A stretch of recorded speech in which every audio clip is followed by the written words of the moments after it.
बहुत बहुत धन्यवाद सभी भक्तों का कीर्तन में भाग लेने के लिए। अभी हम लोग मंगलाचरण करें। ओम अज्ञानतिमिरान्धस्य ज्ञानाञ्जनशलाकया चक्षुरुन्मीलितं येन तस्मै श्रीगुरुवे नमः। श्रीचैतन्यमनोभीष्टं स्थापितं येन भूतले स्वयं रूपकदा मह्यं ददाति स्वपदान्तिकं। वन्देऽहं श्रीगुरु श्रीयुतपदकमलं श्रीगुरु वैष्णवांश्च च। श्री रूपम साग्र जातम सहगण रघुनाथम वितम तम सजीवम स्वाधेतम सावधूतम परिजम सहितम कृष्ण चैतन्य देवम श्री राधा कृष्ण पादान सहगण ललिता श्री विशाखा वितांत च। नम ओम विष्णु पादाय कृष्ण प्रेष्ठाय भूतले श्रीमते भक्ति वेदांत स्वामी इति नामने। नमस्ते सारस्वती देवे गौरवाणी प्रचारिणे निर्विशेषा शून्यवादी पाश्चात देश तारिणी। वांछा कल्पतरुभ्यश्च कृपा सिन्धुभ्येव च पतितानां पावनेभ्यो वैष्णवेभ्यो नमो नमः। नमो महावदान्याय कृष्ण प्रेम प्रदायते कृष्णाय कृष्ण चैतन्य नामने गौरत्मिषे नमः। हे कृष्ण करुणा सिंधु दीनबंधु जगतपते गोपेश गोपिका कांत राधा कांत नमस्तुते। तप्त कांचन गौरांगी राधे वृंदावनेश्वरी विश्वानुसुते देवी प्रणमामि हरिप्रिये। नीलांचल निवासाय नित्याय परमात्मने बलभद्र सुभद्रायां जगन्नाथाय ते नमः। जय श्री कृष्ण चैतन्य प्रभु नित्यानंद श्री अद्वैत गदाधर श्रीवासादि गौर भक्तबिंद मुखम करोति वाचालम पंगु लंगे गिर यत्कृपातभं वन्दे श्री गुरुम दीनतारिणम परमानंद माधवम श्री चैतन्य ईश्वरम। हरे कृष्ण कृष्ण कृष्ण हरे हरे हरे राम राम राम हरे हरे। श्री श्री मंगलाचरण की जय। शिला प्रभुपाद की जय। हरे कृष्ण। आज के इस चेतन चैतन्य चर्चा में सभी भक्तों का हार्दिक स्वागत है। सभी भक्तों के चरणों में मेरा सादर दंडवत प्रणाम है। श्री राधा माधव राधा गोविंद परम वैष्णव परम गुरु परम आचार्यों की असीम कृपा हम लोग के ऊपर कि हम सब लोग मिल करके श्री चेतन चरितामृत के ऊपर चर्चा कर पा रहे हैं। भक्ति सिद्धांत सरस्वती ठाकुर कहते हैं ये पीएचडी कोर्स है, बहुत इंपॉर्टेंट है, जिसमें चेतन महाप्रभु ने अपने भक्त के रूप में आचरण के माध्यम से पूरा भक्ति तत्व, ईश्वर तत्व, जीव तत्व और जीव का जो परम लक्ष्य है, बहुत इतना सुंदर जो संबंध, अभ्युदय और प्रयोजन इतना सुंदर ढंग से यहाँ पर स्थापित किया चेतन महाप्रभु ने, ये बहुत ही उज्जवल और उत्तम है। कृष्ण प्रेम, अभी देखिए हम लोग जो भक्ति के कार्य करते हैं, कैंटो 1 से कैंटो 9 तक जो हम स्टडी कर रहे हैं, ये हमारे भक्ति के कार्यों को सुधारता है, कि हम इसको साधन भक्ति कहते हैं। और जब कैंटो 10 में जो कृष्ण प्रेम तत्व के बारे में बताया, इसका हम आस्वादन करते हैं। तो जब तक भक्ति, साधन भक्ति में हम प्रगाढ़ नहीं हो जाते हैं, तो हमें कृष्ण प्रेम पाना और कृष्ण प्रेम को आस्वादन करना नामुमकिन है। तो ये बहुत इंपॉर्टेंट चीज है जो हम लोग पढ़ रहे हैं, जो कि चेतन तत्व में दर्शाया गया है। अभी हम लोग अध्याय 14 के अंदर में है, सॉरी 13 अध्याय के अंदर में है। चेतन महाप्रभु का आविर्भाव हो चुका है और उसके पहले हमने, अब उसके बाद में क्या होगा तो चर्चा करेंगे, लेकिन इसके पहले जो हम लोगों ने चर्चा कर चुके हैं 12 अध्याय में, बहुत संक्षेप में दोहराते हैं। तो सबसे पहले अध्याय में हम लोगों ने पहला, दूसरा, तीसरा, चौथा 4 अध्याय को साथ में लेंगे, जिसके अंदर में चैतन्य तत्व के बारे में बताया गया है। और पहले ही अध्याय के अंदर में कृष्णदास कविराज गोस्वामी बताते हैं कि कृष्ण क्या कहते हैं। कृष्ण गुरु भक्त शक्ति अवतार प्रकाश, कृष्ण यही 6 रूपे कोरे न विलास। कृष्णदास कविराज बताते हैं, अर्थात गुरु का महत्व क्या है, एक एक गुरु का डिटेल में पढ़ा हम लोगों ने। भक्त कौन है, ईश्वर कौन है। ईश्वर तो सभी हैं, माने हर आदमी सोचता है मैं ईश्वर हूं, लेकिन परम सत्य, परम ईश्वर केवल एक है, कृष्ण है, जो दूसरे अध्याय में बताया गया। तो ईश्वर भगवान एक चीज हुआ, परम भगवान परम सत्य एक ही है, वो है शक्तिमान श्री कृष्ण और सारी उनकी शक्ति है। कृष्ण पूर्ण शक्तिमान है और राधा रानी पूर्ण शक्ति है, जिससे सारी शक्ति आती है। लेकिन कृष्ण एकमात्र पूर्ण शक्तिमान है। ईश्वर फिर अवतार के बारे में बताया, फिर भगवान के विस्तार प्रकाश है नित्यानंद के बारे में, और फिर भगवान की शक्तियों के बारे में हमने पढ़ा पहले अध्याय में। दूसरे अध्याय में हमने ईश्वर तत्व कृष्ण तत्व पढ़ा। और तत्व क्या है कि जो कुछ है ब्रह्म परमात्मा भगवान सब कृष्ण ही है। ब्रह्म की जानकारी है वो आंशिक है, परमात्मा की जानकारी है वो आंशिक है, लेकिन स्वयं कृष्ण की जानकारी जो साकार रूप में है वो पूर्ण जानकारी। फिर भगवान के अवतार का कारण है, बाहरी कारण से हमको लगता है वो भगवान इसलिए आते हैं लोगों का उद्धार करने के लिए, हरि नाम का प्रचार करने के लिए, हमें दिव्य आनंद देने के लिए। और अद्वैताचार्य की हुंकार, ये तीन कार्य है। अद्वैताचार्य की हुंकार हरि नाम का युग धर्म का आ गया था प्रचार करने के लिए कलयुग का, और उसके बाद में कृष्ण प्रेम प्रदान करने के लिए। कौन सा कृष्ण प्रेम प्रदान करने के लिए? जो कृष्ण ने द्वापर युग में चखा था, भक्तों के बीच आनंद प्रदान किया था, लेकिन डिस्ट्रीब्यूट नहीं किया। तो वो चौथे कैंटो सॉरी चौथे अध्याय के अंदर में भक्त के रूप में वो आते हैं, और दिव्य जो उनकी वास्तविक जो इच्छा है वो दर्शाते हैं। वो क्या है कि भक्ति के बारे में बताते हैं। वास्तव में भक्ति क्या है? जब तक हम भक्ति नहीं करते हैं सब कुछ बेकार है, क्योंकि एकमात्र भक्ति से चेतना में परिवर्तन आ सकता है। इसका कोई उपाय नहीं, आप कुछ भी कर दीजिए, कितना भी ऐश्वर्य हो जाए, कितना भी ज्ञान हो जाए, कितना हम लोग ये ध्यानी हो जाए, योगी हो जाए, कुछ नहीं। भक्ति के बिना सब बेकार है। इसलिए कहते हैं मैं भक्त बन के आऊंगा। और भक्ति किससे सीखना है? राधा रानी से, कि राधा रानी की भक्ति कैसी है, नंबर वन। और मेरे में ऐसा क्या है जो मेरे प्रति राधा रानी आकृष्ट होती, नंबर टू। और मेरी भक्ति कर कर के राधा रानी को क्या आनंद आता है। तो ये जो भक्ति से जो आनंद आता है ये सर्वोपरि है। क्यों? क्योंकि ये आत्मा का भोजन है। आनंद वास्तव में आत्मा को आनंद मिलता, शरीर तो खाली भोगता है, शरीर को आनंद नहीं मिलता, ये हमेशा याद रखें। शरीर तो खाली भोग मांगता है, लेकिन आनंद की भूख किसकी रहती है? आत्मा की रहती है। और वो केवल परमात्मा की भक्ति से ही मिल सकता है। तो ये चौथे अध्याय में, पांचवें अध्याय में अब भगवान की लीला को संपन्न कराने के लिए मदद चाहिए। तो वो मदद कौन करते हैं? नित्यानंद प्रभु करते हैं, जिसको भगवान अपना प्रथम विस्तार के रूप में करते हैं। और वही नित्यानंद भगवान की लीला में मदद करते हैं। इसलिए कहते हैं भगवान का अस्तित्व शक्ति को धारण करते हैं बलराम जी, जो कि अलाधिनी सॉरी संधिनी शक्ति को। इसलिए कहते हैं बलराम पांचवें अध्याय में ये द्वितीय अवतार है। पहला तो ये चीज है। और फिर वो क्या क्या काम करते हैं भगवान? अरे भगवान को आना है, सृष्टि करना है, तो वो सृष्टि करते हैं। महाशंकर्षण, कालोदक्षाय विष्णु, गर्भोदक्षाय और क्षीरोदय विष्णु। और उसके बाद में भगवान को लीला करते हैं, तो अनंत शेष के रूप में सारी सहायता करते हैं। भगवान का धाम को लाते हैं, आसन वासन सारी ये व्यवस्था बलराम जी करते हैं। इसलिए बलराम जी को कहा गया आदि गुरु, कि भगवान की सेवा कैसे किया जाए, कैसे भगवान की व्यवस्था की जाए, भगवान को क्या चाहिए, ये आदि गुरु है। उसके बाद में अद्वैताचार्य, भक्ति। भक्ति किसको करते हैं? भक्ता अवतार है अद्वैताचार्य जी। भक्त अद्वैत आचार्य, अद्वैत मीन्स भगवान से अभिन्न है, आचार्य है जो भक्ति का प्रचार करते हैं।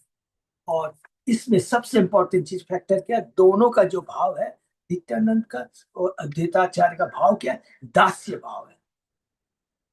दास्य भाव का मतलब है सेवा का भाव है। प्रचार कैसे किया जाए, सेवा कैसे किया जाए, भगवान को संतुष्ट कैसे किया जाए। और किस लिए है दास्य भाव? याद रखेंगे कि कृष्ण के एकमात्र जो शक्तिमान है उसको किस तरह प्राप्त किया जा सकता है। शक्तिमान से अभी हम जो शक्ति हैं बिछुड़ गए हैं, पुनः अपने शाश्वत पिता शक्तिमान श्री कृष्ण से कैसे पुनः हम लोग मिल सकते हैं, अपना खोया हुआ संबंध स्थापित कर सकते हैं। इसमें मदद करते हैं अद्वैताचार्य और नित्यानंद प्रभु। सातवां अध्याय में पंच तत्व भगवान जो आते हैं कलयुग में, इनके बारे में बताया गया है। हमने पढ़ा कृष्ण कौन है, भक्त है, अर्थात नित्यानंद कौन है, भक्त है। नित्यानंद कौन है, भक्त स्वरूप है। अद्वैताचार्य भक्त है। श्रीवास सॉरी अद्वैताचार्य अवतार है। श्रीवास शुद्ध भक्त है और राधा रानी गदाधर पंडित उनकी शक्ति है। इस 7वें अध्याय में हमने पढ़ा। फिर नया दूसरा पड़ाव शुरू होता है। अब कृष्ण कलाश के बाद गोस्वामी 8, 9, 10, 11, 12, 5 अध्यायों में बताते हैं कि ये मैंने शास्त्र क्यों लिखा, चेतन महाप्रभु कौन है, वही एकमात्र इस वृक्ष के मालिक हैं। जो 8वें अध्याय में क्यों क्यों लिखा सबको मालूम है। 3 कारण है। पहला तो क्या है कि वृंदावन दास ठाकुर ने जो लिखा था ना, वो तो केवल उन्होंने चेतन महाप्रभु के जन्म की पहले की लीलाओं के बारे में बहुत विस्तार से, समय मिला नहीं तो सॉरी दीक्षा संन्यास के पहले की लीलाओं के बारे में लिखा, और संन्यास के बाद की लीलाओं को लिख नहीं पाए क्योंकि समय नहीं था। तो इसलिए उनका आशीर्वाद लेकर के मैंने ये चेतन चरितामृत लिखा है, जिसमें हमने चेतन महाप्रभु के संन्यास के बाद की लीलाओं को बहुत विस्तार में कहा गया है। इसीलिए आप देखेंगे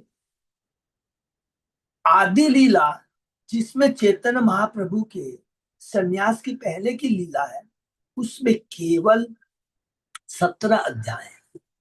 चेतन महाप्रभु के संन्यास के बाद की लीला टोटल 62 अध्याय है, उसमें 17 अध्याय केवल 17 अध्याय है चेतन महाप्रभु के संन्यास की पहले की लीला, और उसके बाद में 45 अध्याय है चेतन महाप्रभु के संन्यास के बाद की लीला। इसलिए मैंने ये लिखा। दूसरा, हरिदास पंडित है, भगवान के पर उन्होंने मुझे बहुत प्रोत्साहित किया, और हरिदास जो चाहते हैं, भगवान का भक्त जो चाहता है, भगवान भी वही चाहते हैं।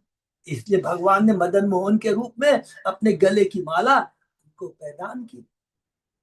तो ये बहुत सुंदर कारण है। ऐसा नहीं है कि खाली अपना बड़ाई करने के लिए, कुछ नहीं। 90 साल की उम्र है, और जब तक 90 साल की उम्र, ये देखें जिस तरह शिला प्रभुपाद को 70 साल की उम्र में प्रेरणा मिली कि पश्चिम देश में जाके प्रचार करना, उसी तरह कृष्णदास कविराज गोस्वामी को देखिए, 90 की साल में आदमी को ठीक से दिखाई नहीं देता है, हिल नहीं सकता, हाथ काम नहीं करते हैं, उन्होंने इतना बड़ा चेतन चेता लिखा। अर्थात जब भी कोई परम शास्त्र लिखा जाता है, वो एक्चुअली लिखने वाले भगवान होते हैं। भगवान अपने चक्तव्य अवतार के माध्यम से शास्त्र लिखवाते हैं। कहीं भी आप लिख के देख,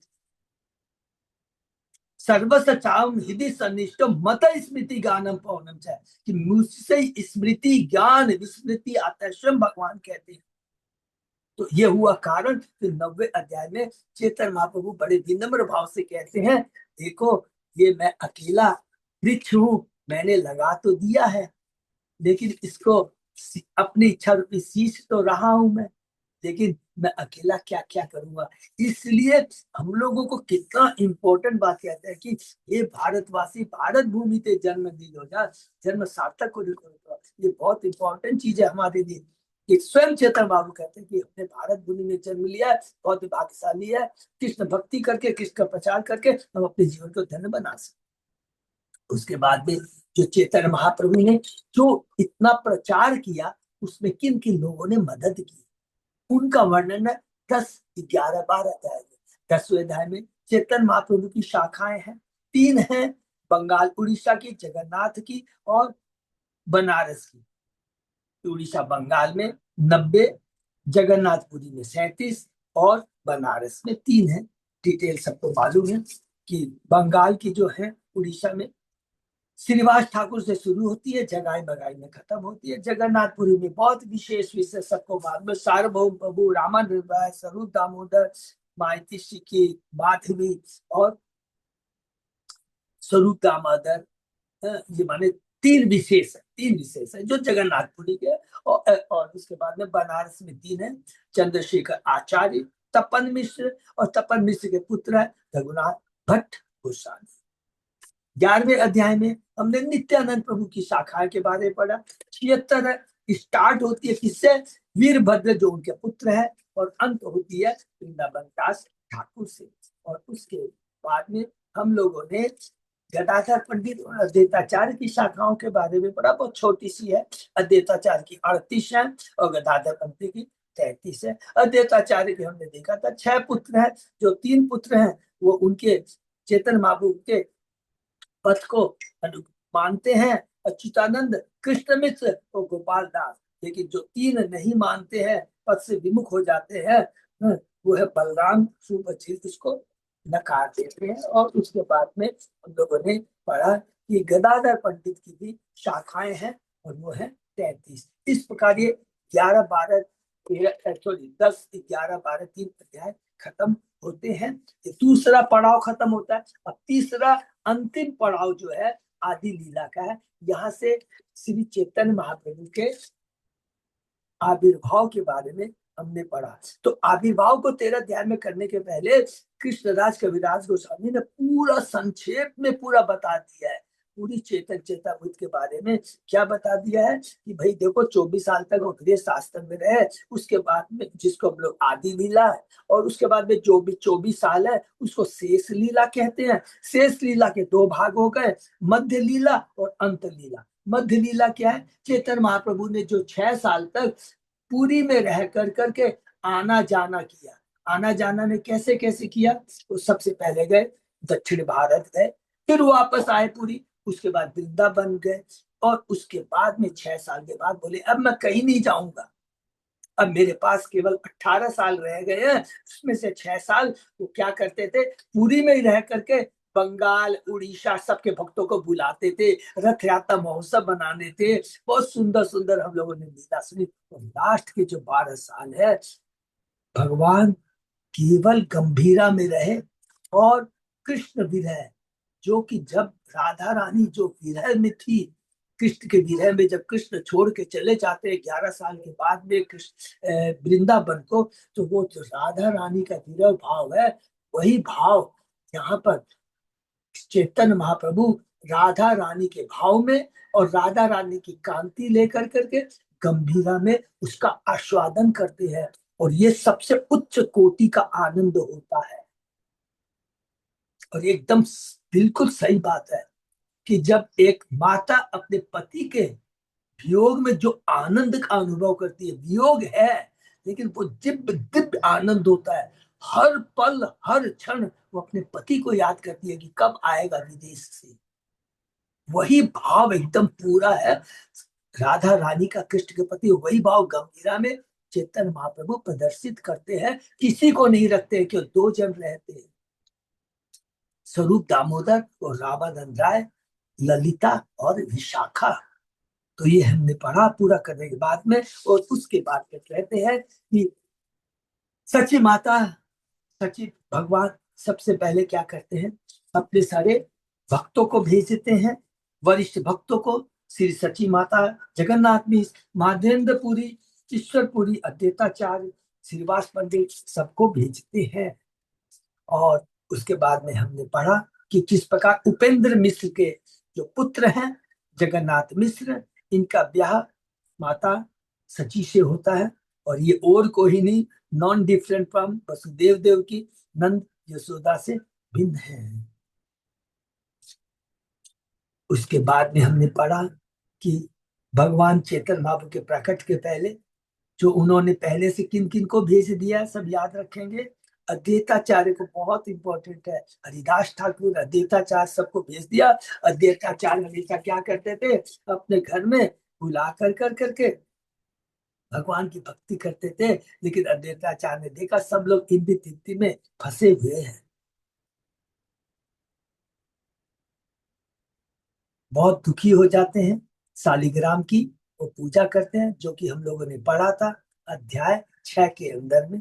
और तब माता सची को गर्भ को तैयारी होती है कि चेतन महाप्रभु आएंगे। लेकिन उसके पहले 8 पुत्रियां होती हैं और एक एक कर कर कर करके वो मर जाती है, इस भौतिक जगत से निकल जाती है। उसके बाद में जैसे कि हमने पढ़ा था बलराम आते हैं, उसी तरह 7 यहाँ पर आते हैं। कौन आते हैं? भगवान विश्व रूप आते हैं, विश्व रूप आते हैं। और उसके बाद में 1985 के अंदर में देखिए, चेतन महाप्रभु का प्रकट हुआ है इस धरा में 1986 में, लेकिन सची देवी माता जी और जगन्नाथ मिश्र के हृदय के अंदर में आते हैं 1985 के अंदर, और 13 महीने तक वो गर्भ में रहते हैं और उसमें बड़ी लीला करते हैं। जैसे ही उनके हृदय में आते हैं सची माता जी और जगन्नाथ मिश्र, देखते पूरा वातावरण दिव्य हो गया है। सची माता एकदम दिव्य सूर्य के समान चमकने लगती है। देवता आकर के उनके गर्भ की प्रदक्षिणा करते हैं और वो लोग सोचते हैं, देखते हैं कि आपस में चर्चा करते हैं, अवश्य ही अभी ये मेरी जो संतान आने वाली है एक वो दिव्य पुरुष होगा। भगवान उसी समय अद्वैताचार्य ठाकुर को लेकर भगवान का प्रकट होता है। कब कब होता है, उस समय क्या क्या चीज रहता है हम लोगों ने पढ़ा है। फागुन महीना रहता है, पूर्णिमा संध्या, पूर्णमास की संध्या रहती है, सिंह राशि रहती है 3, और चौथा चंद्र ग्रहण। और चूंकि चंद्र ग्रहण भगवान जानबूझ के चंद्र ग्रहण में आते हैं, कारण क्या है कि जब भी ग्रहण लगता है तो सब लोग क्या करते हैं, उस समय को अशुभ मानते हैं और हरि नाम का कीर्तन करते हैं। लोग कुछ खाते नहीं है, गंगा जल स्नान करते हैं। सारे दिशाएं प्रफुल्लित हो चुकी है, नदियां तरंग उमंग करने लगी। भगवान के उदय होने से पाप में जीवन का अंधकार निरस्त हो गया और तीनों लोग हर्षित हो उठे और श्री भगवान के पवित्र नाम का कीर्तन करने लगे। और स्पेशली हम लोग ने पढ़ा वर्णन किसके बारे में, अद्वैताचार्य हरिदास ठाकुर, जो कि शांतिपुर के घर में थे, बहुत नाचना शुरू कर दिए। अरे उनके नाचने का कारण किसी को नहीं मालूम है, लेकिन बड़े प्रमुख होकर करके हरि नाम करते हुए गंगा नदी के तट पे आते हैं और स्नान करते हैं। और अद्वैताचार्य मानसिक रूप से लाखों ब्राह्मणों को तरह तरह के उपहार देते हैं, जैसा कि वसुदेव ने किया था। कारागृह में थे, कृष्ण प्रकट होते हैं और वो अपने मन में लाखों ब्राह्मणों को दान करते हैं। इससे ये सारे भक्त जो जहाँ कहीं भी थे, सबने चंद्र ग्रहण के बहाने नाचने लगे, संकीर्तन करने लगे और मनोबल द्वारा दान देने लगे। उसके सब मन प्रसन्नता के मारे पिघल उठे। चेतन महाप्रभु प्रकट हो चुके हैं। चेतन अध्याय की ये प्रकट लीला खत्म होने वाली है। अब 14, 15, 16, 17 में भगवान की जो 4 अवस्थाएं होती है, क्या है, पहला बाल अवस्था, जिसका वर्णन हम 16वें अध्याय में, उसके बाद में पौगंड लीला, सॉरी 15वें अध्याय में पौगंड, सॉरी 14वां अध्याय में बाल्य लीला, 15 में पौगंड लीला, 16 के अंदर में किशोर लीला और 17 के अंदर में यौवन लीला के बारे में चर्चा करेंगे। तो आदि लीला खत्म हो जाएगी। तो अभी हम लोग और आगे चर्चा करते हैं, तो धीरे धीरे हम लोग बहुत सहल तरीके से पूरा इसको अप्रोच करेंगे। तो हम शुरू करते हैं। ओम नमो भगवते वासुदेवाय। ओम नमो भगवते वासुदेवाय। ओम नमो भगवते वासुदेवाय। चेतन चरित आदि लीला अध्याय 13, श्लोक नंबर 104। बहुत बहुत धन्यवाद अच्युत अजय दास को। हम लोग शुरू करते हैं। महाप्रभु का जन्म हो चुका है। हरिदास ठाकुर और अद्वैताचार्य विशेष आनंद का अनुभव कर रहे हैं। और उसके आगे क्या होता है, ब्राह्मण सज्जन नारी नाना द्रव्य थाली भरी, आईला सबे योतुलैया, ये न कांचा सोना दुती, देखी बाल केर मूर्ति, आशीर्वाद करे सुख पानिया पाइया।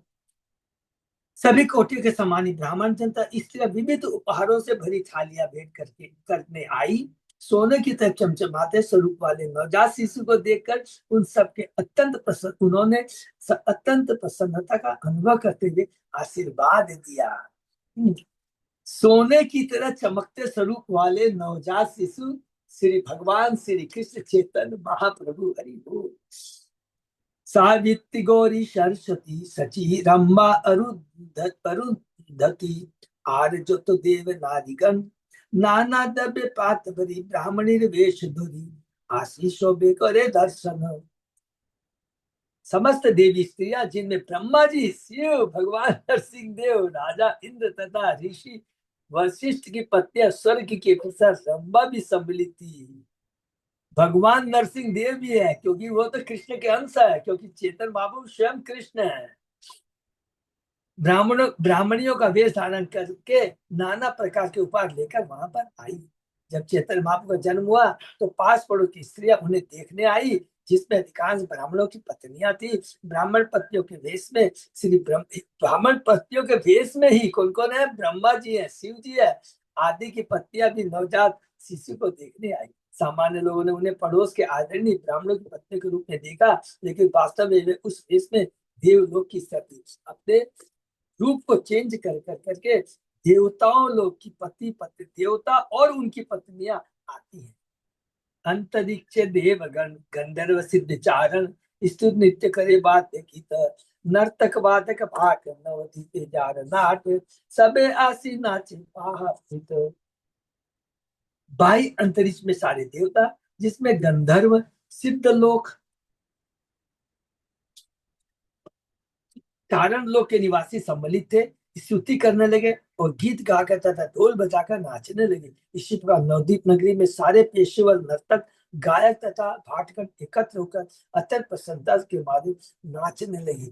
और ये जो नाचना है गायकों का, नृतकों का, गंधर्वों का, चरणों का, सब क्या है? सब दिव्य है, भगवान की भक्ति कर रहे हैं। जिस प्रकार स्वर्गलोक में पेशेवर नायक गायक नर्तक और भाट है, उसी तरह भारत में अभी पेशेवर नर्तक भाट तथा गायक जो सभी गृहस्थों के उत्सव के समय, विशेषतः जन्मोत्सव और विवाह में एकत्र होते हैं। ये पेशेवर लोग हिंदुओं के घरों में ऐसे अवसरों पर दान लेकर अपनी जीविका चलाते हैं। ऐसे अवसरों का दान देने के लिए हिंजड़े भी उठाते हैं। ये उनकी जीविका है। ऐसे लोग न तो नौकरी करते हैं, न खेती करते हैं, न ये शांति पर अपना उदर पोषण करने के लिए पास पड़ के मित्रों से दान देते हैं। भाट ब्राह्मणों का एक वर्ग है, ये ऐसे उत्सव में वैदिक शास्त्रों की उक्तियों के साथ गीत बनाकर आशीर्वाद देने आते हैं। लेकिन यहाँ पर जो आ रहे हैं इस भौतिक उत्सवों में नहीं, भगवान के प्राकट के उत्सव में आकर करके दिव्य आनंद का अनुभव कर रहे हैं, अपने गान कीर्तन करके। केवा आसे केवा जाए, केवा नाचे केवा गाए, संभालिते नारिकार बोल। अक, अक, खंडी लेख दुख शोक, प्रमोद पुरित लोक, मिश्र हेल आनंदे बिहन। कोई यह समझ नहीं पा रहा था कि कौन आ रहा है, कौन जा रहा है, कौन नाच रहा है, कौन गा रहा है। कोई एक दूसरे की भाषा तक नहीं समझ पा रहा था, किंतु हुआ यह कि सारा दुख और शोक तुरंत दूर हो गया। हरि बोल। और उनके सारे लोग प्रसन्न होते, इस जगन्नाथ मिश्र भी आनंद से भविभूत हो गए। तो देखिए वास्तव सुख आनंद कब मिल सकता है। कितना अच्छा खा लीजिए, कितने आज हम देखिए कितना अच्छा खाते हैं, कितनी अच्छी व्यवस्था करते हैं। हमको लगता है कि हम शादी ऑर्गेनाइज कर रहे हैं, लेकिन जो होस्ट होता है, ऑर्गेनाइज करता है, वही जानता है कि वास्तव में वो एंजॉय कर पाता है या नहीं। चेतना में टेंशन में रहता है, अरे कोई व्यवस्था में प्रॉब्लम नहीं हो जाए, ईगो की प्रॉब्लम होती है, ये प्रॉब्लम। लेकिन जहाँ भगवान की भक्ति होती है वहां पर सुख दुख कोई सब कुछ दूर हो जाता है। यह भगवान के नाम की, भगवान के गुण लीलाओं संकीर्तन की दिव्य शक्ति, जो कि हमें दिव्य आनंद का अनुभव कराता है। आचार्य रत्न श्रीवास जगन्नाथ मिश्रपास, आसी तारे करे सावधान, करे कोराई लो जात कर्म जे आछिल विधि धर्म, तबे मिश्र करे नाना दान। हरि बोल। जात कर्म संस्कार के बारे में लिख रहे चंद्रशेखर आचार्य श्रीवास ठाकुर दोनों ने जगन्नाथ मिश्र के पास आकर तरह तरह से उनका ध्यान आकर्षित किया। उन्होंने धार्मिक नियमों के अनुसार जन्म काल के सारे अनुष्ठान, जात कर्म अनुष्ठान संपन्न कराए। जगन्नाथ मिश्र ने भी तरह तरह के दान दिए। जैसा कि हम लोगों ने पढ़ा था 5वें अध्याय में, नंद बाबा ने जन्मोत्सव, नंद महाराज ने जो जन्मोत्सव बनाया था, उस समय उन्होंने कितने लोगों को दान दिया था। सेम चीज डिक्टो यहाँ पर है। যৌতুক পাইল যত ঘরে বা আছিল কত, সব ধন বিপ্র দিল দান। যত नर्तक गायन भाट अकिंचन जन, धन दिया कैलो सबार मान। जगन्नाथ मिश्र ने भेंटों या उपहारों के रूप में जो धन पाया और जो कुछ घर में था, उसके घर में था, उसे उन्होंने ब्राह्मणों, पेशेवर, गायकों, नाचने वाले, बाटों, गरीबों में बांट दिया। उन्होंने दान में धन देकर उन सबका सम्मान किया। बहुत इंपॉर्टेंट चीज है। हम लोग ने कुछ श्लोक पहले पढ़ा था ना कि जगन्नाथ मिश्र को लोग अलग अलग लोग आते हैं, दान देते हैं, बच्चे के लिए जो कुछ भी देते हैं, उपहार लेके आते हैं, सारा का सारा उपहार जगन्नाथ मिश्र ने सब लोगों को दे दिया। किस पेशा गाय को, नाचने वाले सबको दे दिया। श्रीवास ब्राह्मणी नाम तार मालिनी। श्रीवास की पत्नी का नाम क्या है? मालिनी। अद्वैताचार्य की पत्नी का नाम है सीता ठकुरानी। ये दो इंपॉर्टेंट नाम याद करके रखना है हमको। आचार्य रत्न पत्नी संगे सिंदूर हरिद्रा तेल खोई कोला नारिकेल दिया पूजे नारीगण रंगे। श्रीवास ठाकुर की पत्नी श्री मालिनी के हाथ में के साथ में चंद्रशेखर आचार्य दत्त की पत्नी तथा अन्य स्त्रियां परम प्रसन्नता से बालक की पूजा करने के लिए क्या क्या लेके आती है? सिंदूर, हल्दी, तेल, खोई, केले तथा नारियल जैसी सामग्री लेके आई। ये चीज देखिए, हम लोग को रिकलेक्ट करना, अभी बच्चे होते हैं सब भूल गए हैं, कोई नहीं है। पहले देखिए बच्चों को वास्तव में आशीर्वाद देना तो कैसे आशीर्वाद देते थे, ये यहाँ पर बताया गया है। ऐसे शुभ अवसर पर सिंदूर, खई, भुने चावल, केला, नारियल तथा तेल के साथ मिलाई हुई हल्दी, ये सब शुभ उपहार के रूप में माने जाते हैं। जिस तरह खीर होती है उसी तरह खई भी चावल से बनता है। इसे केले के साथ अत्यंत शुभ भेंट माना जाता है। हली को तेल तथा सिंदूर के साथ मिलाने से भी शुभ लेप तैयार हो जाता है, जिसे नवजात शिशु दूल्हे के सारे शरीर में लगाया जाता है। सारे नजर बाधाएं, सारे अपशगुन सब दूर हो जाते हैं।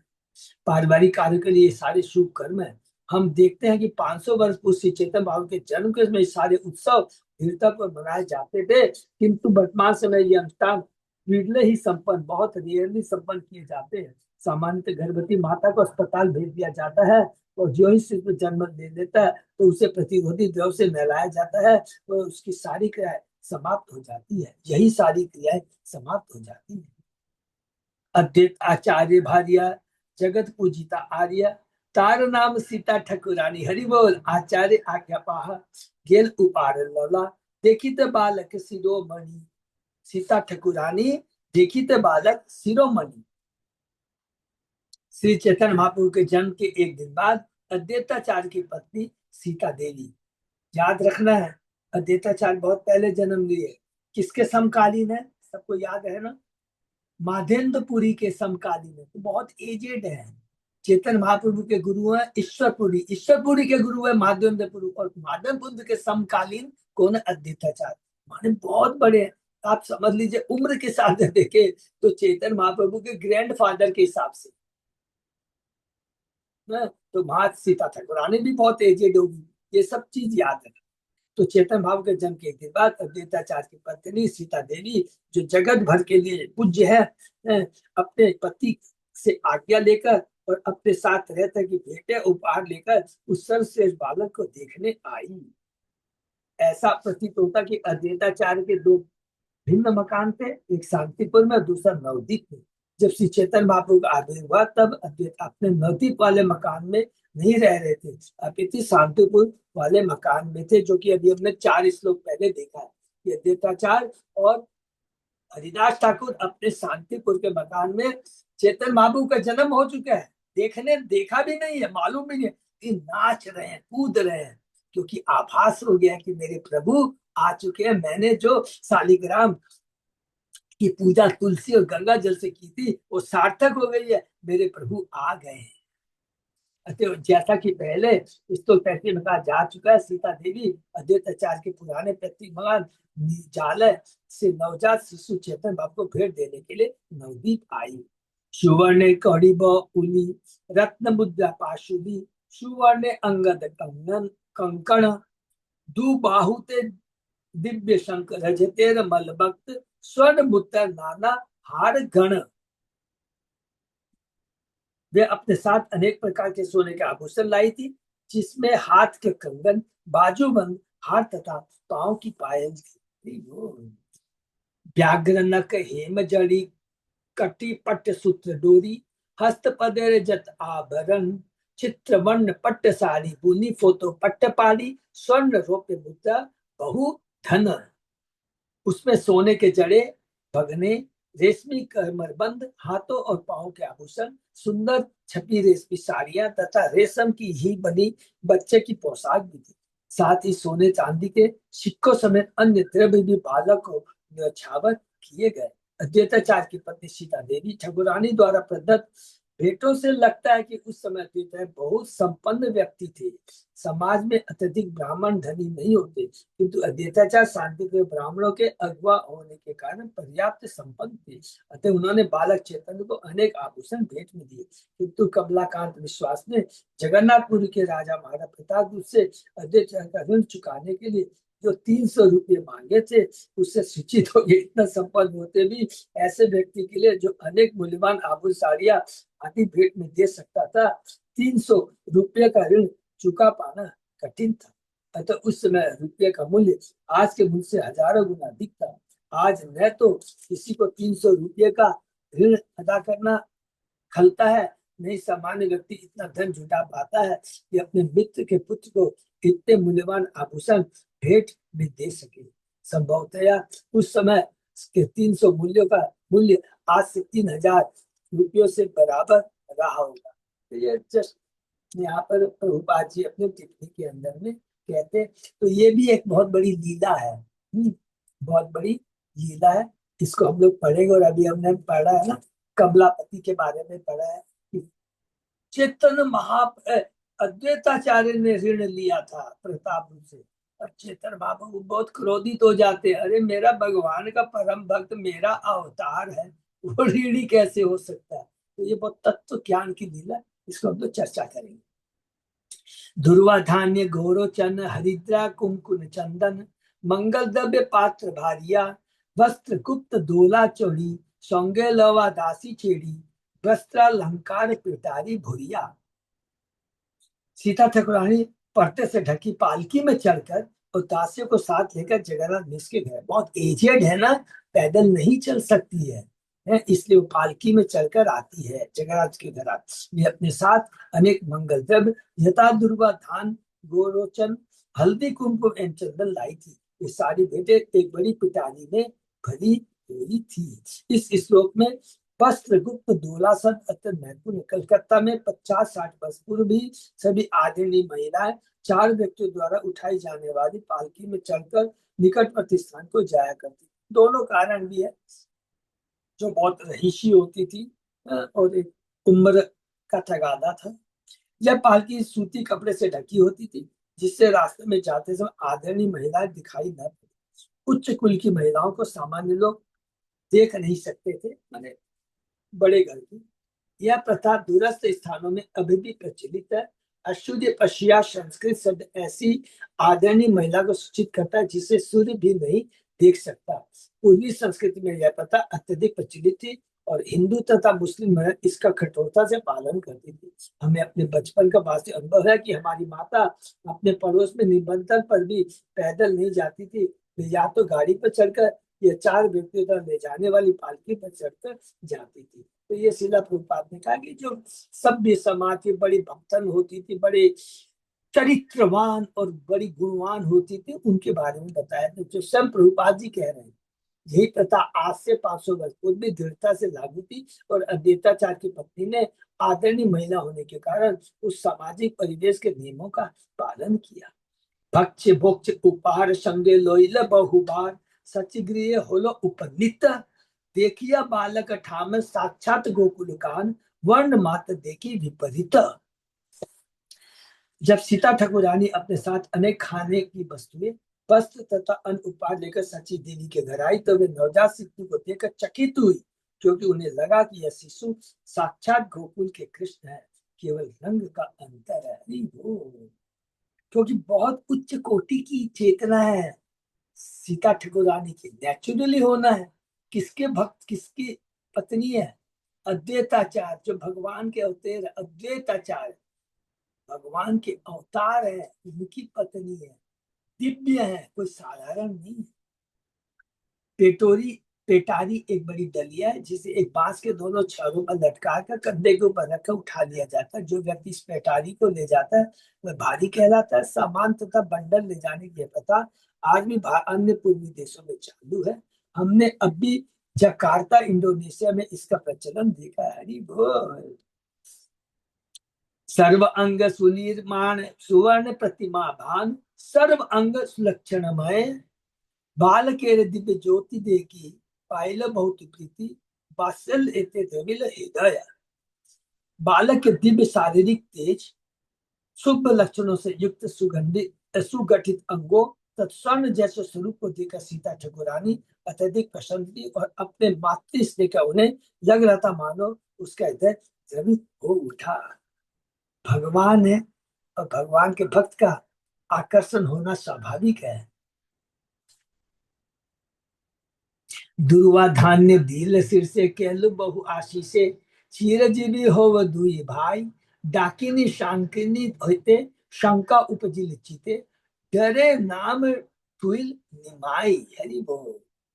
उन्होंने नवजात शिशु के सिर पर दुर्वादल तथा धान्य रखकर यह आशीष दिया, दीर्घायु हो, किंतु भूत प्रेत तथा डायन से भयभीत होने का उन्होंने बालक का नाम निमाई रख दिया। नीम के पेड़ के नीचे प्रभु प्रकट हुए थे, तो नाम है निमाई। और ये नाम किसने रखा, नोट करके रखना, कोई पूछेगा तो ये सीता ठाकुरानी ने रखा है। डाकिनी तथा शाकिनी शिवजी तथा उनकी पत्नी की दो संगिनियां और इनके भूत प्रेत योनि में जन्म होने के कारण ये अत्यंत अशुभ मानी जाती है। ऐसा माना जाता है कि ये शुभ प्राणी नीम के वृक्ष के निकट नहीं जा सकते। कम से कम औषधि के दृष्टि यह स्वीकार किया गया है कि नीम की लकड़ी अत्यंत प्रतिरोधी एंटीसेप्टिक है। पुराने जमाने में अपने घर के साथ नीम का पेड़ लगाने का प्रचलन था। भारत में बड़ी बड़ी सड़कों के किनारे, विशेषतः उत्तर प्रदेश में नीम के सड़कों और हजारों वृक्ष मिलते हैं। नीम की लकड़ी इतनी एंटीसेप्टिक होते हैं कि आयुर्वेद में या कुष्ठ रोग को अच्छा करने के काम में लाई जाती है। आयुर्वेदिक विशारदों ने नीम वृक्ष के सत्व को निकाला है, जिसे मार्गेशिक अम्ल कहते हैं। नीम उनके कार्यों में प्रयुक्त होती है। विशेषतः नीम के दातुन से दांत साफ किए जाते हैं। भारत के गांव में लोग नीम की टहनी इस कार्य के लिए प्रयुक्त करते हैं। नीम वृक्ष के एंटीसेप्टिक गुणों एवं नीम वृक्ष के नीचे चैतन्य महाप्रभु का जन्म होने के कारण सीता ठाकुरानी ने उनका नाम निमाई रखा। हरि बोल। बाद में अपनी युवा अवस्था में वे निमाई पंडित के नाम से विख्यात हुए और आसपास के गांव में जाने आसपास के गांव में इसी नाम से जाने जाते थे। यद्यपि उनका असली नाम विशंबर था। विशंबर किसने रखा था, सबको याद है? नीलांबर चक्रवर्ती ने, क्योंकि यह विश्व का पालन पोषण करेगा इसलिए इसका नाम है विशंबर। विशंबर। पुत्र माता स्ना नदी दे दिल वस्त्र विभूषणे, पुत्र सह मिश्र सम्मानी, सचिव मिश्र पूजा लवा, मने ते हरीश हुआ, घरे आयला सीता ठकुरानी। सम्मानी और ठकुरानी। जिस दिन माता तथा बालक ने स्नान किया और प्रसूति घर को छोड़ा, उस दिन सीता ठकुरानी उन्हें सभी तरह के गहने और वस्त्र दिए और जगन्नाथ मिश्र को भी सम्मानित किया। तत्पश्चात सीता ठकुरानी भी माता सची देवी और जगन्नाथ मिश्र द्वारा समादरित होकर अपने मन में अत्यंत प्रसन्न हुई और फिर अपने घर लौट आई थी। सीता ठकुरानी का कितना सुंदर डिटेल में वर्णन है। बालक के जन्म के 5वें दिन तथा 90वें दिन भी माता को गंगा में या किसी अन्य स्थिर स्थान में स्नान कराया जाता है। यह निष्क्रामण अर्थात प्रसूति गृह से बाहर आने का संस्कार है। आजकल अस्पताल ही प्रसूति गृह होती है, किंतु पुराने जमाने में हर सम्मानित गृह में प्रसूति के लिए कमरा सुरक्षित रखा जाता, जहाँ बालक जन्म लेते थे और बालक के जन्म 90वें दिन बाद तथा माता को प्रसूति गृह से निकालकर साधारण कमरों में ले जाया जाता था। तो शुद्धिकरण की क्रिया बहुत इंपॉर्टेंट है। देखिए ये सब चीज तो सब लोग भूल गए हैं। इसे निष्क्रामण संस्कार कहते हैं। 10 शुद्धिकरण संस्कारों में निष्क्रामण संस्कार भी एक है। शुद्धिकरण पहले विशेष रूप से बंगाल में कुछ कुलों में बालक के जन्म के बाद 4 महीने तक सूतक का पालन किया जाता था। 4 महीने बाद माता को सूर्योदय का दर्शन करने दिया जाता था। बाद में उच्च वर्ग में ब्राह्मण क्षत्रिय वैश्य जाति में यह अवधि घटाकर 21 दिन कर दी गई और शूद्र के लिए यह 1 माह रखी गई। कर्जा भजा तथा समिता जातियों में माता तथा बच्चे का सूतक अवधि के तुरंत बाद शुद्धिकरण किया जाता था, जिसमें संकीर्तन में मिठाई के छोटे छोटे टुकड़े फेंके जाते थे। सीता ठाकुरानी ने सची माता का बालक जगन्नाथ मिश्र को सम्मानित किया। उसी प्रकार जब सीता ठाकुर घर लौटने लगी तो सची माता जगन्नाथ मिश्र ने भी उनका सम्मान किया। बंगाल के सम्मानित परिवारों में ऐसी परिवारिता थी। देखिए कितना सुंदर लग रहा है। बच्चों का जन्म होता था तो लल्लू पंजू नहीं आते थे, समाज की उच्च कोटि की चेतना धारण करने वाले महिलाएं आती थी और उनके आगमन से वातावरण बड़ा पवित्र हो जाता था, बड़े आशीर्वाद मिलते थे। और वो जो आशीर्वाद मिलते थे ना बच्चों पर, उनकी जो नजर कृपा होती थी ना, वो सारी नजर बाधा को दूर करती थी, चेतना में परिवर्तन आता था। ये बहुत इंपॉर्टेंट, अभी सब खत्म हो गया। एचे सची जगन्नाथ पुत्र पावा लक्ष्मीनाथ, पूर्ण होइल सकल वांछित, धन धान्य भोरे घर लोक माने कलेवर, दिने दिने होय आनंदित। इस प्रकार लक्ष्मीपति को पुत्र रूप में पाकर लक्ष्मीपति को, हरि बोल, लक्ष्मी के पति कौन है? विष्णु को अपने पुत्र के रूप में पाकर माता सची देवी तथा जगन्नाथ मिश्र की सारी मनोकामनाएं पूरी हो गई। उनका घर सदैव धन धान्य से भरा रहने लगा। ये ज्यो ज्यो श्री चैतन्य महाप्रभु के प्यारे शरीर को देखते दिल पर उनका आनंद बढ़ता जाता था, क्योंकि वो दिव्य आनंद का अनुभव हो रहा था, कोई भौतिक आनंद नहीं। श्री चैतन्य महाप्रभु पूर्ण पुरुषोत्तम भगवान अतः हर व्यक्ति उन्हें सम्मान देता था। यहाँ तक कि स्वर्ग के निवासी भी सामान्य व्यक्तियों का वेश धारण करके महाप्रभु को नमस्कार करने आते थे।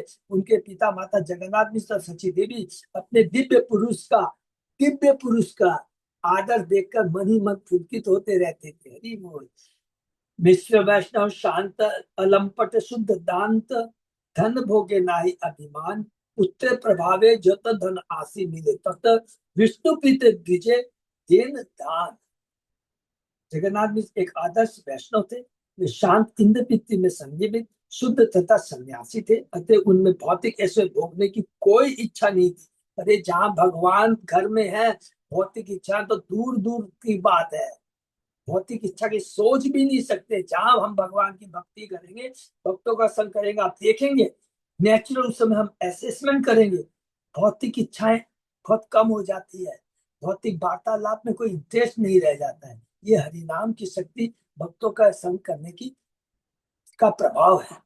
जो भी धन उनके दिव्य पुरुष के प्रभाव से आया, उसे उन्होंने विष्णु की दृष्टि पे ब्राह्मणों को दान में दे दिया। इतना उनको लोगों ने दिया आकर करके गिफ्ट के रूप में, लेकिन उसका उपयोग भगवान की सेवा में, भगवान के भक्तों को, ब्राह्मणों को देने में लगाया। लग्न गणी हर्षमती नीलांबर चक्रवर्ती, गुप्त किचु कहिल मिश्रे, महापुरुषेर चिन्ह लगने अंगे भिन्न भिन्न देखी, यही तारीबे संसारी। अब क्या होता है, श्री चेतन बाबू की जन्म घड़ी की गणना करके नीलांबर चक्रवर्ती ने जगन्नाथ से एकांत में कहा कि उन्होंने बालक के शरीर तथा जन्म घड़ी दोनों में ही महान व्यक्ति के विभिन्न लक्षण देखे हैं। नीलांबर चक्रवर्ती कौन है? सची माता जी के पिता। कहते बड़े विद्वान पंडित है, ज्योतिष है। तो कहते भाई देखो, मैंने ये तुम्हारे पुत्र चैतन्य निमाई का जो देखा है, जन्म पत्ती देखा है, नंबर 1 शरीर अंग देखे हैं, और अंगों में जो चिन्ह देखे हैं, इससे लगता है कि ये स्पेशल है। इस प्रकार वे समझ गए कि यह बालक भविष्य में तीनों लोगों का उद्धार करेगा। हरि बोल। वो एकमात्र एक ही जन हो सकता है तीनों लोगों का उद्धार, वो श्री कृष्ण ही कर सकते हैं। एचे प्रभु सच्ची गोरे कृपा कोले अवतारे, यही या करे श्रवण गौर से श्रवण, गौर प्रभु दया मय तारे हो सदय, से ही पाए ताहार चरण। श्रवण और चरण, इस चेतन भाव अपनी अहेतु की कृपावश सची देवी के घर में अवतरित हुए। चेतन बाबू उस व्यक्ति पर अत्यंत कृपालु होते हैं जो उनके चरणों के इस वृत्तांत को सुनता है। ऐसा मनुष्य महाप्रभु के चरण कमलों को प्राप्त करता है। हरि बोल। तो ये चेतन महाप्रभु का जन्म, प्राकट्य और किस प्रकार उनके जन्म को मनाया जाता है, किससे से बड़ी सीता ठाकुरानी माता, बड़े बड़े ब्राह्मण सब आकर करके ग्लोरीफाई करते हैं। पाइया मनुष्य जन्म में जेना सुने गौर गुण, ये बहुत इंपॉर्टेंट श्लोक है। मनुष्य जन्म पाकर जेना सुने गौर गुण, हेनो जन्म तार व्यर्थ होलो, पाइया अमृत धुनी पिए विष गर्त पानी, जन्मिया से कहनो नाही में। जो मनुष्य जो व्यक्ति मनुष्य का शरीर पार कर भी श्री चैतन्य महाप्रभु के संप्रदाय को ग्रहण नहीं करता, वह अपने शुभ अवसर को खो देता है। अमृत धुनी भक्ति रूपी अमृत की प्रवाहमान नदी है। यदि मनुष्य शरीर पार कर कोई ऐसी नदी का जल पीने के बदले भौतिक सुख रूपी विषैले गड्ढे का जल पीता है, तो अच्छा यही होगा कि वे जीवित रहने के बजाय बहुत पहले ही मर गया होता। तो मनुष्य योनि सार्थक तभी है यदि भगवान की भक्ति है, भक्तों का संग है, नहीं तो मृत्यु के समान है। वो मनुष्य पाकर भी, मनुष्य शरीर पाकर भी मृत्यु के समान है। इस संदर्भ में श्रीमद प्रबोधन सरस्वती ने चैतन्य चंद्रामृत नामक ग्रंथ में निम्न श्लोकों की रचना की है। अचैतन्यम इदम विश्वम यति चैतन्यम ईश्वरम न विदुषर्व शास्त्रज्ञ हि अपि भ्राम्यति ते जना। यह भौतिक संसार कृष्ण भावना में विहीन है। श्री चैतन्य महाप्रभु साक्षात कृष्ण भावना मृत। तो यदि कोई विद्वान या विज्ञानी श्री चैतन्य प्रभु को नहीं समझता तो समझिए कि वह इस जगत में व्यर्थ भटक रहा है। प्रसारित महाप्रेम पीयूष रस रस सागरे चैतन्य चंद प्रकटे यो दीनो दीन एव। जो व्यक्ति श्री चैतन्य भाव के संप्रदाय के उफनते भक्ति रूप अमृत का लाभ नहीं उठाता, वह निश्चित रूप से सर्वाधिक दरिद्र है। हरि बोल। अवतीर्ण गौर चंद्र विस्तृर्ण प्रेम सागरे सुप्रकाशित रत्न नौदे यो दीनो दीन एव। श्री चैतन्य भाव का अवतरण अमृत के विस्तीर्ण सागर के समान है। जो व्यक्ति सागर के भीतर से बहुमूल्य रत्न नहीं बीनता, जुगाड़ता, चूनता है, वह निश्चय ही दरिद्रों में अति दरिद्र है, महादरिद्र है इसका मतलब।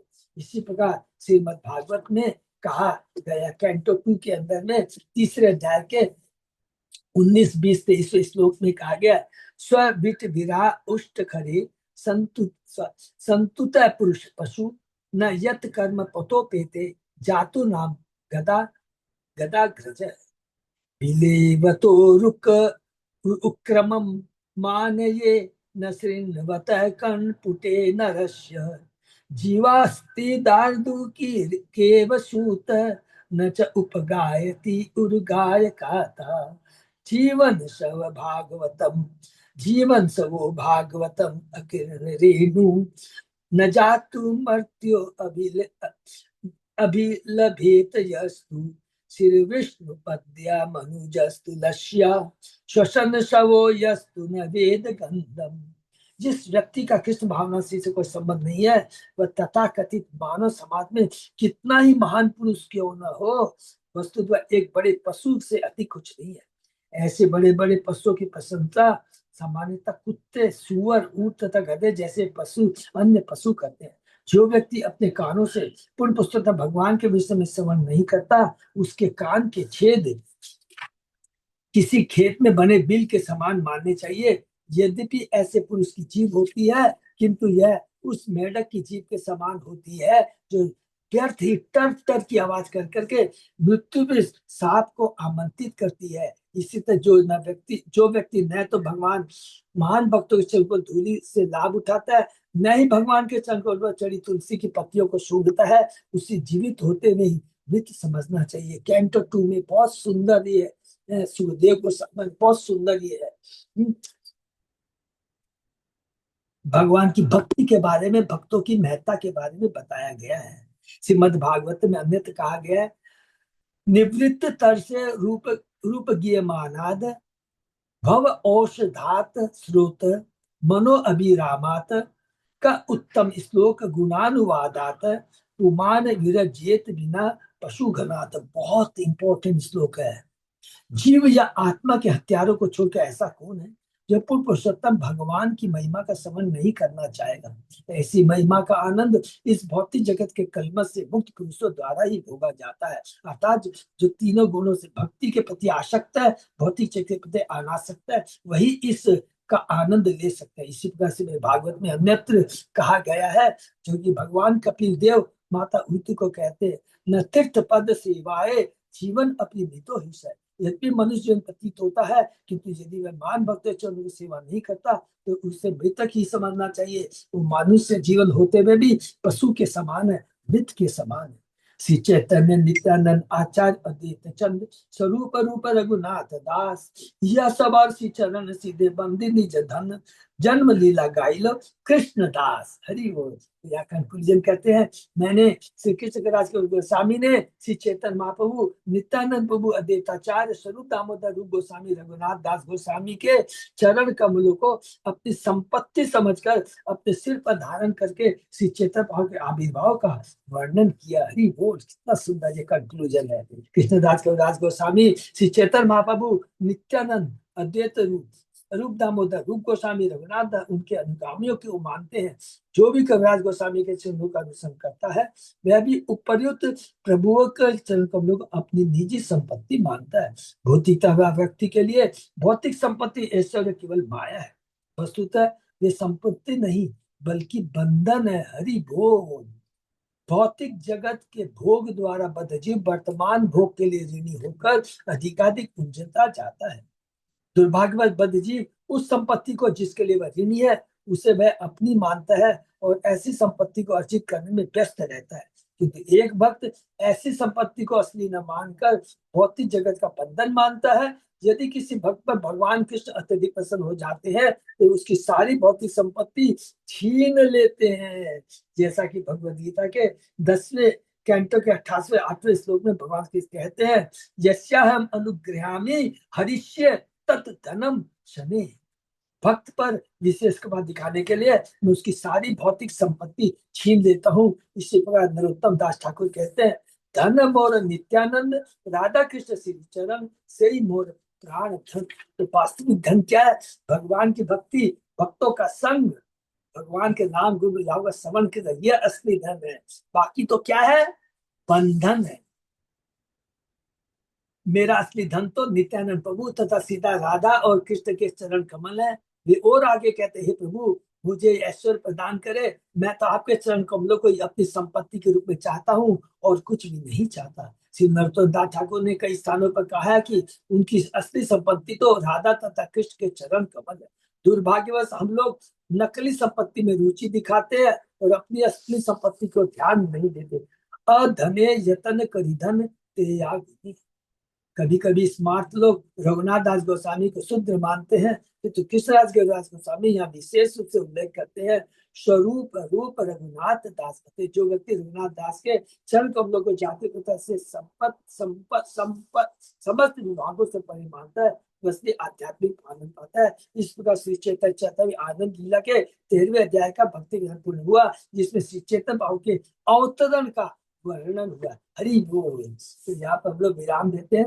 बहुत ही सुंदर ढंग से कृष्णराज कविराज गोस्वामी ने जहाँ पर दर्शाया, प्रदर्शित किया गया है कि देखो भगवान का जो अभी जो जन्माष्टमी आ रही है, तो देखिए कितनी बड़ी शिक्षा मिल रही है। जिस प्रकार हमने देखा था वसुदेव देवकी ने, किस प्रकार वसुदेव देवकी ने भगवान का ग्लोरिफिकेशन किया, गुणगान गाया, वही हमको करना है। तो ये जन्माष्टमी साधारण महोत्सव नहीं है।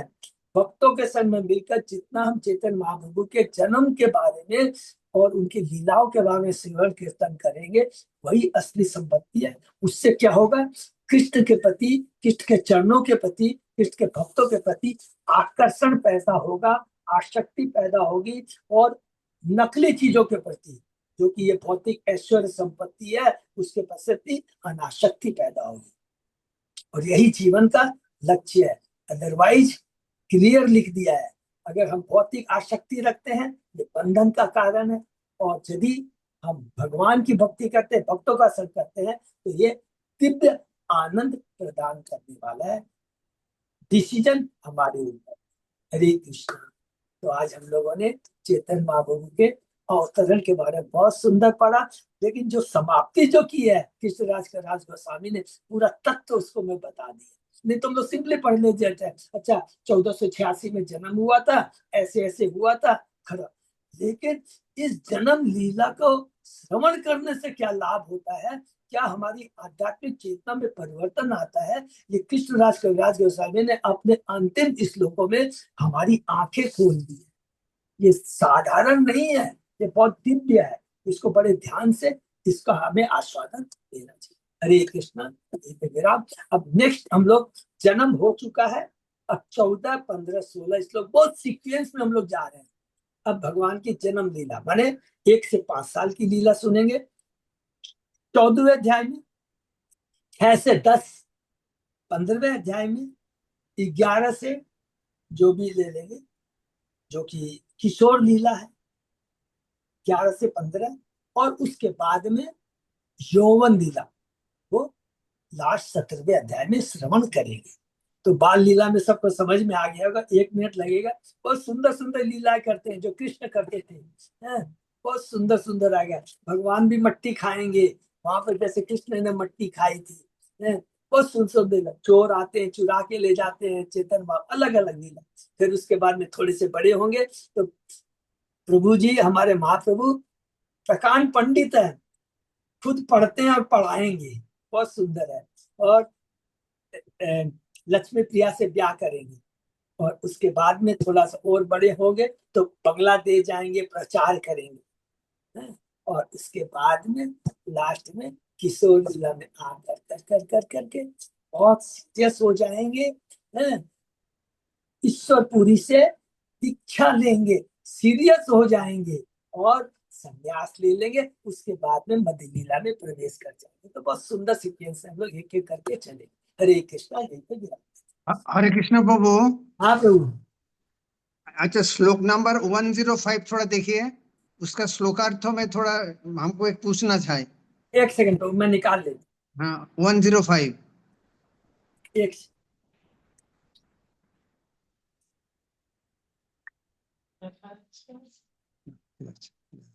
है, बोलूं प्रभु। वो श्लोकार्थ में है ना, ब्रह्मा का पत्नी सावित्री, निसिंह देव का पत्नी सरस्वती। एक्चुअली ब्रह्मा का पत्नी तो सरस्वती है और निसिंह देव का तो लक्ष्मी है।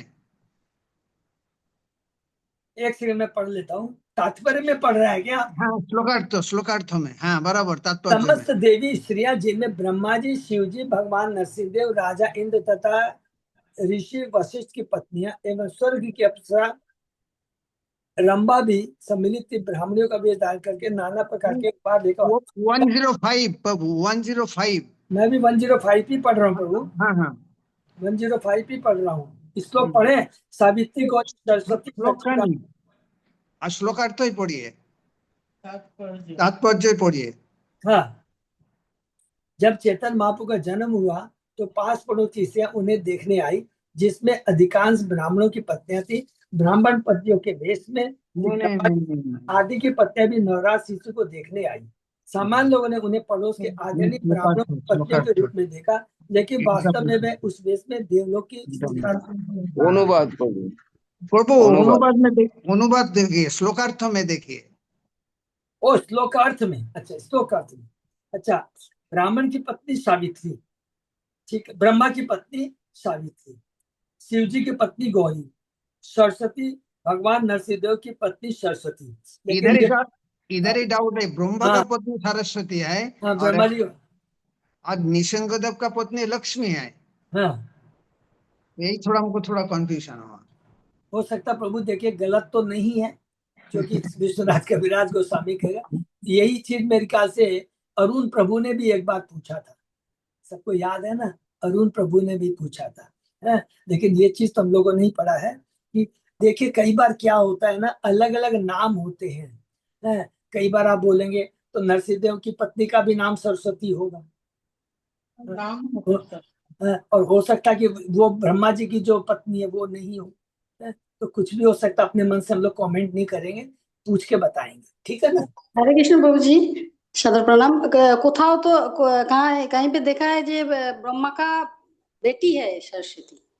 नहीं नहीं नहीं नहीं नहीं, वो हम लोगों जो ने पढ़ा है ना, ब्रह्मा जी की पत्नी सरस्वती है, और नरसिंह देव भगवान की पत्नी तो कॉमन सेंस, नरसिंह देव की भगवान की पत्नी, तो ये इसमें तो हम लोग कॉमन सेंस लगा सकते हैं, ये तो सब भगवान के अवतार हैं, तो वही लक्ष्मी, वही सब अलग अलग रूपों में है। প্রভু জি, আরেক জায়গায় দেখেছিলাম প্রভু জি, বিষ্ণুর পত্নী লক্ষ্মী সরস্বতী দুই, এরকম দেখেছি। মানে নানান জায়গায় নানান রকম দেখি। माता जी আবার আমি रिपीट করছি, बहुत ध्यान से सुनेंगे कि वो नाम सरस्वती हो सकता है, लेकिन जरूरी नहीं है कि वही सरस्वती हो। हाँ बराबर बराबर। हाँ, ये ध्यान से, हाँ, ये चीज हो सकती, लेकिन जो चीज ये जब हम लोग देखें, जब हम लोग तत्व को समझ लेंगे ना, कोई कंफ्यूजन नहीं रहेगा। तत्व क्या है? विष्णु की पत्नी लक्ष्मी है, वो अलग करेक्ट। अलग नामों से जाना जा सकती है, ये हमेशा भी याद रखिएगा, इसमें कोई डाउट नहीं है। ठीक है ना? हरे मतलब लक्ष्मी का पोजीशन बहुत हाई है। हाँ, तो बहुत हाई है। और लक्ष्मी कौन है? राधा रानी का ये अरे प्रकाश है। वो तो है, लेकिन अपनी चेतना को और आगे बढ़ाइए, वो तीसरे लेवल में आती है। हमने पढ़ा था ना, राधा रानी गोकुल की जो है, लक्ष्मी का लक्ष्मी है मोहिनी। मोहिनी जो मैंने समुद्र मंथन से उठा है, मोहिनी से ओरिजिन मोहिनी। हाँ वो, मोहिनी से लोग की लोग एनी काइंड ऑफ लेडीज लोग मोहिनी। यस थिंग प्रभु। सेकंड थिंग है ये ब्रह्मा सरस्वती नो बेटी नहीं, वाइफ है। हाँ जब वही, पुष्कर आया था, जब पुष्कर में सृष्टि हुआ था, हाँ पुष्कर जो ये हुआ था, ये यज्ञ हुआ था, तो ब्रह्मा ब्रह्मा से ये सरस्वती से गंडगोल हो गया था। ब्रह्मा आ गया था, तो ना ये इंद्र जो बोला है, इंद्र तू हमको लोग की ये सरस्वती समो एक लड़की दो। तो जो लड़की दिया था उसका मुंह से माने गाभी का अंदर से पीछे सामने से निकाल दिया था, जिसका हाँ नाम हुआ गायत्री। हाँ, जिसका नाम हुआ गायत्री। ओके। अब मैं उसमें यही है बता, ओरिजिन, सरस्वती है, ब्रह्मा का वो वाइफ है। हाँ हरे कृष्ण प्रभु। हाँ प्रभु। अच्छा, अब मैं आपसे बता दूं, ये प्रभु ने जो बताया ना, तो आप लोग सब लोग नोट कर लेंगे। इतने पुराण है ना, अलग अलग अलग पुराणों में ये सारी बातें लिखी हुई है। इसको एक तरफ लिख कर दीजिए आप। देखिए, अभी हम लोग क्या पढ़ रहे हैं? चेतन चरितमृत पढ़ रहे हैं। इसमें हमारी चेतना बहुत उच्च कोटि की होनी चाहिए। वो चेतना क्या है? यहाँ पे तत्व के बारे में बताया गया है। तो तत्व क्या पढ़ा हमने? लक्ष्मी के बारे में पढ़ा, बड़ी शक्ति है। लेकिन तत्व के बारे में हमने क्या पढ़ा? पहले कैंटो में पढ़ा था कि भगवान की जो शक्तियां हैं तीन है। क्या पढ़ा था? पहला, राधा रानी, जो सर्वोच्च लेवल की है, और उससे ही सारी गोपियां निकलती है। ये हो गया प्रथम लेवल का। ये तत्व में जाइए। उसके बाद में इन्हीं गोपियों से किनका प्रकट होता है? द्वारका की रानियां। ये सेकंड लेवल का प्रकट, ये तत्व है। और थर्ड में क्या था कि इन देव द्वारका की रानियों से प्रकट होता है वैकुंठ की लक्ष्मियां। तो करेक्ट। हरे लेवल, कृष्ण प्रभु। तो इस हरे कृष्ण प्रभु। हाँ प्रभु। हरे हरे कृष्ण प्रभु। हाँ ये प्रभु। गोपी के ये राधा रानी सब गोपी आया नहीं। जो लोग जो जो मैंने अपना स्वयं सिद्धा, वो है राधा रानी का गोपी। साधन सिद्धा ये से राधा रानी का गोपी नहीं है। जो बालकिल्ला मुनि का 60,000 जो ये था, ये 60,000 ये था, साधक था बालकिल्ला मुनि। हाँ, ये लोग जो रामचंद्र लीला में। रामचंद्र का आशीर्वाद में, हाँ रामचंद्र का आशीर्वाद में दापोर में हाँ गोपी हुआ। हाँ गो, गो, गो, गो, प्रभु, गोपी हुआ है। आप तो जो लीला, गोपी लोग अरे प्रभु वो समझ गया। पहले तत्व को तो समझिए, ये गोपियां आई कहाँ से हैं? तत्व को समझिए। अभी हम लोग ने चेता चरित्र नहीं, में पढ़ा बालकिल्ला है। मुनि तो जो ये ब्रह्मा ये से तो आया। ये तो लीला का पार्ट हो गया। ये तो लीला का पार्ट हो गया कि वो जो हाँ नहीं, बालकिल्ला मुनि तो ब्रह्मा से पैदा हुआ, ब्रह्मा बीज से पैदा हुआ। जो ये शिव पार्वती का शादी देने गया था ब्रह्मा जी, जो पार्वती जी को देख के एक्साइट हो गया, उससे जो बीज खलन हुआ, वो बीज से ही 60,000 ये बालकिल्ला मुनि में हुआ है। और रामचंद्र के आशीर्वाद में हम लोग दापोर में ये गोपी हुआ यस, है। जो हाँ गोपी लोग ये मैं आपको, जो प्रभु। गोपी लोग ज्वाइन किया था रासलीला में। हरे कृष्ण प्रभु। हाँ प्रभु, आप मेरा बात को नहीं समझ रहे हैं। वो आप खाली लीला का बात बता रहे हैं। ये तो लीला हुआ कि कैसे कैसे रामचंद्र के समय में जो जो ऋषि थे, वो गोपियों के रूप में आए हैं। वो एक, हाँ लेकिन तत्व क्या है? आप ठीक से साधन सिद्धा, सुनिए। साधन सिद्धा गोपी नहीं ठीक, साधन सिद्ध वो आई कहाँ से है? ब्रह्मा से। ये आई है राधा रानी से। आप तत्व को अभी हम लोगों ने पढ़ा कैंटो 1 में। कैंटो 1 में आप लोग फिर से पढ़िए। जब भी हम लोग पढ़े हैं कि राधा रानी की जो चेतन कृष्ण की जो शक्तियां हैं, उसमें से 3 शक्तियां हैं। राधा रानी से सारी गोपियां ये तत्व से आई है। अब ये गोपियां कौन है, वो रामचंद्र से कोरिलेट करिए, ये सब पुराणों में है कि वही गोपियां हैं जो कि रामचंद्र के समय में जो मुनि लोग थे, वो सब ऋषि थे, मुनि थे, भगवान की पत्नी बनना चाहते थे, वो सब एक रिलेशन अलग है। ये पुराणों में कहानी के तत्व की दृष्टि से कौन है, ओरिजिनल ये गोपियां कौन है, इसको जानने का प्रयत्न कीजिए। ये राधा रानी की प्राकृति है। फिर 20 राधा करोड़ 20 करोड़ 8,000 गोपी लोग गोपी है। ठीक है, ओके। वो आप ओके, जो हरे बोले सब, कृष्णा। ये सब पुराणों में है। ये जितनी हरे बातें हैं ना, ये सब पुराणों में लिखा है। हाँ, हरे कृष्णा। और एक ठीक है। तो इसलिए लक्ष्मी की जो पोजीशन है वो तीसरी श्रेणी में आती है। अब बोलेंगे प्रभु इसका मतलब क्या हुआ, क्योंकि ये उठ चुका है तो हम लोग 2 मिनट लगेगा, 8:15 हो गया। चेतना के हिसाब से, चेतना के हिसाब से कृष्ण के प्रति जो भक्ति का भाव है, आपने देखा होगा कैसे भक्ति का भाव है। एक खाली लीला को याद कर लेंगे। लक्ष्मी जी को कह दिया जाए कि अपने चरणों की धूलि तुम कृष्ण को दे दो, विष्णु को दे दो, बोलेंगे माथा खराब है, मेरा तो पद केवल कृष्ण के चरणों में है। द्वारका की रानियों को बोला गया, बहुत सम्मान करती है कृष्ण को, कि कृष्ण के माथे में दर्द है, आपने की चरणों की धूलि दे दो तो उनका दर्द ठीक हो जाएगा। बोले हम लोग को नरक में जाना पड़ेगा। लेकिन वृंदावन की गोपियों को कहा कृष्ण के चरणों में माथे में दर्द है, आप बोले कि मैं देने को तैयार हूं। तो नारद जी उकसाते हैं, क्या बोलते हैं, अरे तेरा माँ तुमको याद है चरणों की धूलि यदि कृष्ण पर जाएगी तुमको नरक में जाना पड़ेगा। अरे हमें करोड़ों नरक में जाना पड़े, मेरा कृष्ण का दर्द जहाँ ठीक होता है, हम तो करोड़ों नरकों में जाने के लिए तैयार है। भर भर करके बोरी बोरी झोली झोली उन्होंने अपने चरणों की धूलि दी।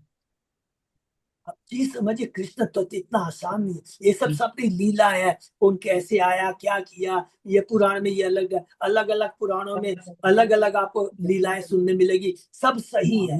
इन तत्व को जो ज्ञान होता है ना, ये बहुत चेतन चेतन हम लोग सीख रहे हैं। तो तत्व को जब समझेंगे तो हमको सब कुछ लगेगा, क्या लगेगा कि ओरिजिनली तत्व ये है। और इस तत्व कृष्ण अलग अलग पुराणों में अलग अलग कालों में, क्योंकि जब ये ब्रह्मांड आता है तो केवल एक सत्ययुग नहीं आता है, एक द्वापर युग नहीं आता है, एक त्रेता युग नहीं आता है, एक हजारों त्रेता युग द्वापर कलयुग आते हैं। हर में भगवान अवतार में आते हैं, अलग अलग लीलाएं करते हैं जिनका वर्णन पुराणों में है। तो कोई बोलेगा नहीं प्रभु ये लिखा गया, अरे भाई किसी युग में आए थे उसमें ये लीला किए थे, फिर उसी सतयुग में भगवान जब दूसरे सतयुग में आए तो ये लीला किए, दोनों ही तो सही है, सब कुछ सही है।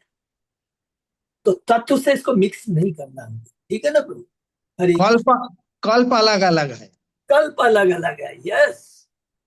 अभी हम लोग गए, जैसे कि उदाहरण दे दे कि हम लोग कृष्ण के हमारे केसी पंडित प्रभु 1923 में 2023 में गए थे। प्रभु जगन्नाथ बलदेव सुधार ने एक ड्रेस पहना था, अब 2024 में गए तो दूसरा ड्रेस पहने थे। अब तर्क करने लगे नहीं प्रभु ने ये ड्रेस पहना, अरे दोनों राइट है, 2023 में ये पहना था, 2024 में ये पहना था, 2025 में ये पहना था, तो तीनों राइट, ठीक है ना। हरे कृष्णा, ये पे विराम देते। और किसी का कोई प्रश्न?